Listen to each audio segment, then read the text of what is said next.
बच्चू भाऊंचा विजय असो.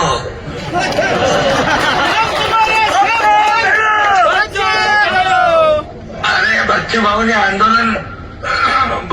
आंदोलन केलं कर्जमाफीचं, म्हणून आम्ही मुख्यमंत्री महोदय, मी अजितदादा होते त्यावेळेस आम्ही बैठक घेतली आणि एक कमिटी केली आणि 30 जून पर्यंत अहवाल आणण्याचा निर्णय घेतला. पण या बजेटमध्ये कर्जमाफीचा निर्णय घेतला तो बच्चू भाऊने आंदोलन शेतकऱ्यांसाठी केलं, म्हणून आम्ही तात्काळ जी घोषणा आम्ही केली होती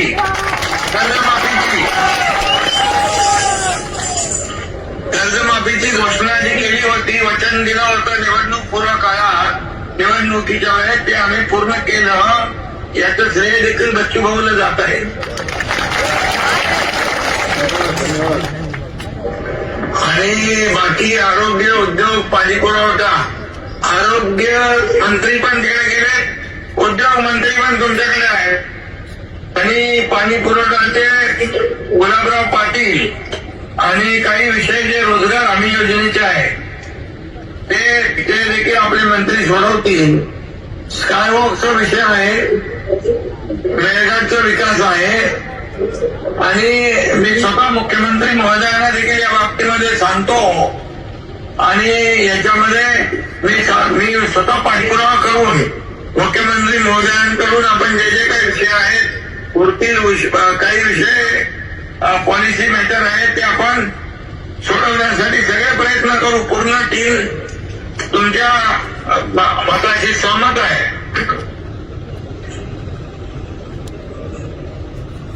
मला वाटतं सिडको पण आपल्याकडे आहे, चिखलदऱ्याचा सिडकोचा आहे, कारण सगळे लोक पायी आलो, 250 किलोमीटर आम्ही पायी चालत आलो. आमचा तुमच्यावर विश्वास आहे. कर्जमाफीची तुमची भूमिका या शेतकऱ्याच्या डोळ्यातली आसू पुसण्याची होती, पण आता मेळघाटचे पण आसू तुम्हाला पुसावं लागेल. अशी तुम्ही मला वाटते सगळ्यांना एकदा हमी दिली तर अधिक त्यांना थोडा. बिलकुल बघा, सरकार आहे, तुमच्या सरकार आहे, शेतकऱ्याचं आहे, सर्वसामान्यांचं आहे. त्यामुळे मेळघाटचा विकास, मेळघाटला मी आरोग्य मंत्री होतो तेव्हा गेलो होतो आणि मला तिकडची जाणीव आहे त्या भागाचा विकास आपल्याला करण्याची आवश्यकता आहे. आणि एक आपण हे अधिवेशन संपलं की मुख्यमंत्र्यांच्या सोबत एक बैठक लावून टाकू आणि बाकी ज्या ज्या मंत्र्यांकडे विषय आहेत त्या मंत्र्यांकडून सोडून घेऊ. धन्यवाद. ओके धन्यवाद. आणि तुम्ही शेतकरी कर्जमाफीसाठी आंदोलन केलं, त्याची दखल सरकारने घेतली बघा, बरोबर? त्याबद्दल धन्यवाद.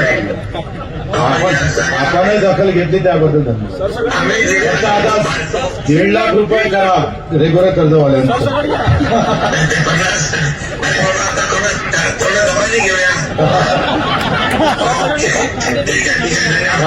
कायद्याचा पण विषय होता, पण पुढच्या बैठकीत घेऊ. पुढच्या बैठकीत घेऊ. Okay, thank you.